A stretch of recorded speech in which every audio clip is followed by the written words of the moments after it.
Hi everyone! So ito na naman nga tayo sa mahaba-habang video about sa aking pagdi-DIY tape-in hair extensions. 3 weeks na nga mula nung ginawa ko tong video na to at ngayon ko pa lang siya may edit. Ito na nga yung pang-5 beses na magdi-DIY tape-in hair extension ulit ako. At gaya ng dati, re-retouch ko lang yung ginamit kong hair dati. So yun pa rin yung gagamitin ko. At ito nga pala yung mga gamit na ginagamit ko. Sa mga hindi pa nakapanood ng previous video ko about dito sa mga ginagawa kong DIY tape-in hair extension, so, nandyan yun sa playlist sa baba, nilalagay ko dyan. And then, ito, ipapakita ko na lang ulit kung paano ko nga siya ginagawa. Human hair tong ginagamit ko at nabili ko nga to dun sa Blue App. Yun, hanap na lang kayo ng mga nagbebenta dun. Kung makakita kayo ng mura, edi mas maswerte. At saka dun lang kayo sa legit. Siguraduhin yung legit yung makukuhanan nyo, mabibilan nyo. Kung meron naman kayong human hair na galing sa mga micro-ring hair extensions nyo or nut method, pwede nyo rin yung gamitin. At sa mga nagtatanong naman kung pwede raw ba synthetic hair, pwede nyo na rin naman siyang gawing ganito. Kaya lang ang problema doon, kapag nabasa siya, lagi kung everyday ka naliligo kasi hindi mo to tatanggalin.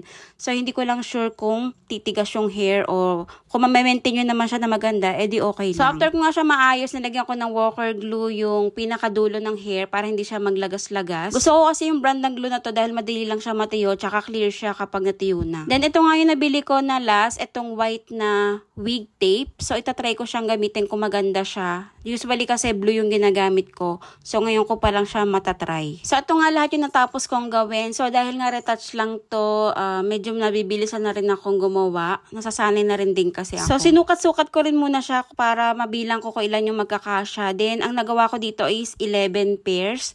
So, sandwich method kasi yung gagawin ko. And then, ano siya, putol-putol dapat. Kasi mas gusto ko yun. Mas madali kasi siyang suklayin. So, ito na nga siya lahat. At ganyan din yung gagawin kong placement sa ulo ko. Ganyan. Kung paano ko siya hinilera.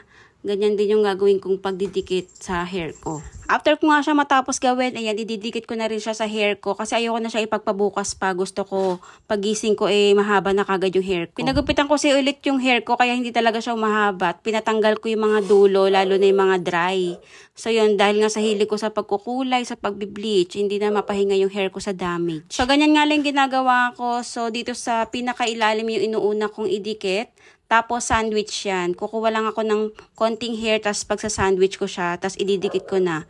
So, ginagamitan ko na rin ng plancha para mas, lalo pa siyang maging mas madikit. Pero kung may makakatulong naman kayong gumawa or magdikit, much better para makita kung pantay yung guhit ng hair nyo. Tapos, wag nyo na lang masyadong pakadikit sa anit nyo para hindi rin siya masakit. Yung last na tape-in hair extension ko pala is tumagal siya ng 2 months. Tapos, pinahinga ko muna yung hair ko ng 2 weeks. And then, ito nga, March 5 ko to ni-record. Itong pagkakabit ko ng tape-in hair extension.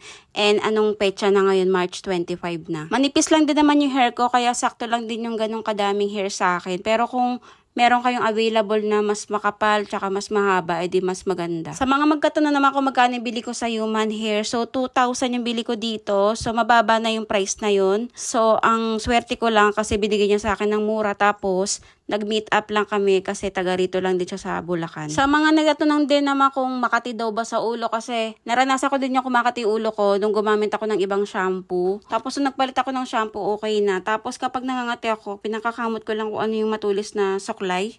Yung dulo ng suklay, yung pinangkamot ko siya. Tapos nagpalit ako ng brand ng shampoo. Ayun, hindi na ako masyado nangangati. And then, kung feeling nyo naman para siyang malagkit, lalo na kapag pinapawisan tayo, mainit, pwede siyang lagyan ng pulbos o kaya dry shampoo. So, ginagawa ko rin yung pag nandito ko sa bahay, nilagyan ko siya ng pulbo para hindi siya masyadong malagkit.